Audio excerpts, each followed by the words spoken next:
You've heard it your entire life. 10,000 steps a day. Your fitness tracker buzzes when you hit it. Your doctor mentions it. Every health article repeats it like it came down from a mountain.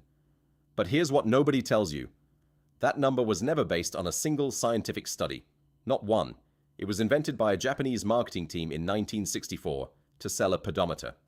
And for the last 60 years, the entire fitness industry has been building products, apps, and health guidelines around a number that a salesman made up. By the end of this video, you'll know exactly how many steps actually move the needle on your health, what the research actually says, and why the real number is probably more achievable than you think. Let's go back to Tokyo, 1964. The Summer Olympics just ended. Japan was obsessed with health and physical fitness. A company called Yamasa Clock and Instrument saw an opportunity. They released a device called the Manpo-K. In Japanese, that translates directly to 10,000 steps meter. The name wasn't chosen because scientists determined 10,000 was the magic number. It was chosen because the Japanese character for 10,000, mo, looks like a person walking. It was a branding decision. That's it. That's the entire origin of the most cited health metric on the planet. Today, every major fitness tracker ships with 10,000 as the default daily goal. The global wearables market is worth $96 billion. Every single one of those devices is calibrated around a number a marketer liked the look of in 1964. So what does the science actually say? In 2019, Harvard Medical School published a study following over 16,000 women. The results were direct. Mortality risk dropped significantly at 4,400 steps per day. Not 10,000, 4,400. Benefits kept increasing up to about 7,500 steps, and then they plateaued. Going from 7,500 to 10,000 showed almost no additional mortality benefit. A 2021 study in JAMA Network Open confirmed the pattern across a broader population. Significant health benefits at 6,000 to 8,000 steps. After that, the curve flattens. This is not a minor difference. Half the people who feel like failures for not hitting 10,000 steps are already in the optimal range and don't know it. Here's where it gets worse.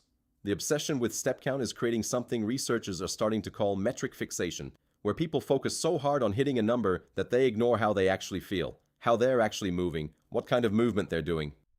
A brisk 20-minute walk that raises your heart rate does more for your cardiovascular health than 4,000 casual steps spread across 8 hours of otherwise sitting. Intensity matters. Step count doesn't capture intensity. Your fitness tracker doesn't know the difference between shuffling to the kitchen and a 15-minute zone 2 walk that's actually training your heart. The number on your wrist is measuring activity, not health. So why do doctors still recommend 10,000?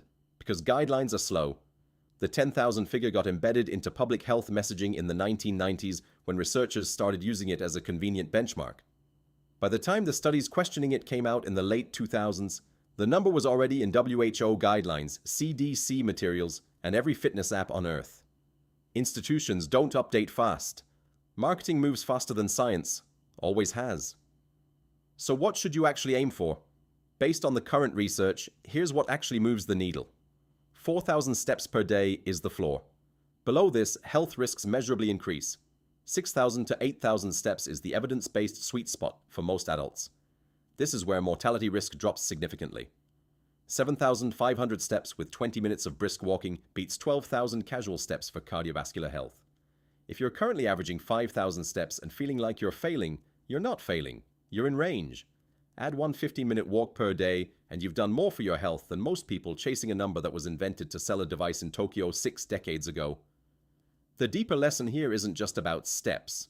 It's about how health metrics get manufactured, repeated, and treated as facts before anyone checks where they came from. 10,000 steps is one example. There are dozens more. The 8 glasses of water rule, the protein gram recommendations, the breakfast myth. Numbers that feel scientific because they're specific, but specific doesn't mean accurate. The habit worth building isn't hitting 10,000 steps. It's questioning the number before you let it run your life.